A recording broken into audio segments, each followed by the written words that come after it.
organic farm. Right. This is where the permaculture work. Okay. This work has attracted a lot of schools from across in America, like Temple Hall, Bridgewater State, University of New York, Bates University. That are right up in New York Times. What are some of the things that you're growing down here? So we grow right now, we have some avocado, we do fruits and vegetables. So we have basil growing. Okay. We have some tomato, we have pepper. Down in the back you will see some sweet potato. We have Swiss chard. We do kale sometimes. You know what I mean?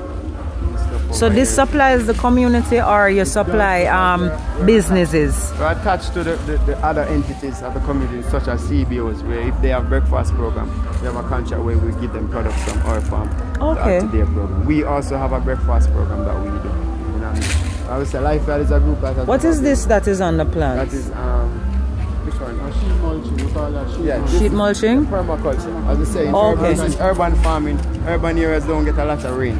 Okay. You know, like the rural, so we find permaculture, the science that helps us out to keep our soil moist. Okay. So we do mulching, sheet mulching.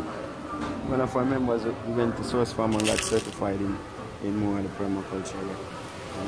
So you talk about a lot of people from different countries visiting.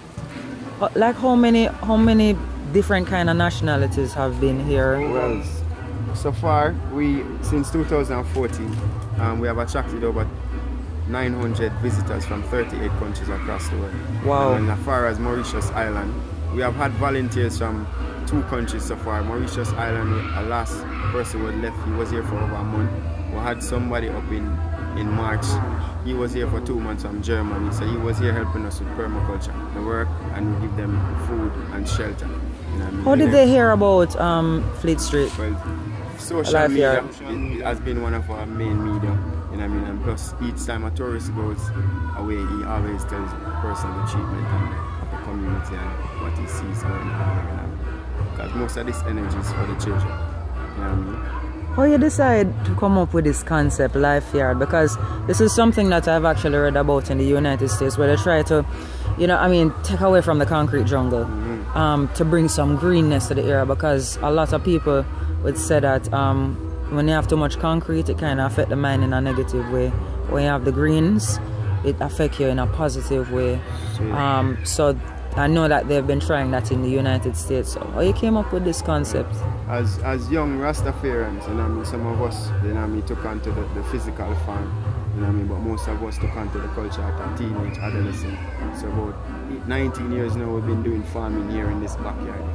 You know what I mean, we have developed the 800 pounds of yam. We would normally cut up the food and give it away, bananas. They would have over 50 to 60 bananas and plant trees here, and, you know. But that we just started to sit, you know what I mean, after we grow academically and we went out and we learned skills, and then we started to reason on how we could give back. You know what I mean, we saw the solution, which they don't know that if the government have a system keep on targeting youths, you know what I mean, from 14 to 25, you know what I mean, trying to rehabilitate them. How can we help that situation? We have to look at, because they don't see that the major problem is no longer poor poverty. You know what I mean, poverty is an illusion. There's so much opportunity here and resources that we can do to survive. Lifeyard has never been funded. You know what I mean? You do get donations. You know what I mean? So we say, alright, let's go below that. Let's set up programs, set up workshop for children from age 6 to 40. You know what I mean? So within the next 10 to 15 years, the life children that come out of here will be a strong generation in art, entertainment and agriculture. They will be, you know what I mean, so involved into life because they are here planting. They learn how to nurture life. You know what I mean? And they get to eat healthy. Exactly. You know what I mean? So these children, this is the way, you know what I mean? So they are there rehabilitating, you know what I mean, where we are here, you know what I mean, growing. A lot of children here in this community short of father. The mothers that they have consciousness low, you know what I mean? They're into wanting to catch up their teenage life after getting pregnant. So as long as the youth start walk, him there on the moon. Go and buy $100 food. So the moment him walk gone to the cook shop, somebody else will teach him something. So if every time when them send him got a cook shop for buy food, them now stay home and have the family time. So when the youth them come here, we say stay here all day with it. We get books, you know what I mean, we teach them farming. We carry this work into the school, because Holy Family also has the mural wrapped around it. And we also brought the Plant Jamaica project over there. So they also have an organic farm over there.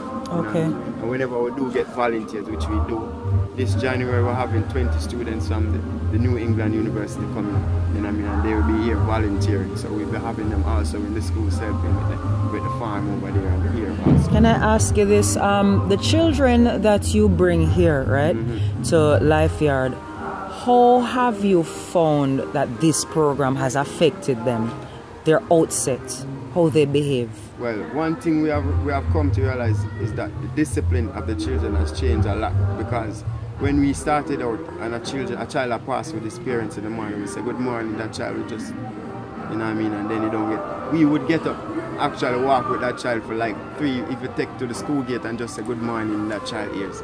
I do it, you know what I mean, 100 times till the next morning I do it.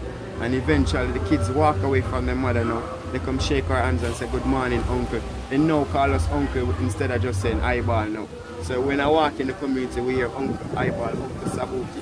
You know what I mean? So this is one of the great impact what we get from the youth, and the discipline has changed, and them now see us as secured, you know what I mean, beings around them. Them start tell with them issues.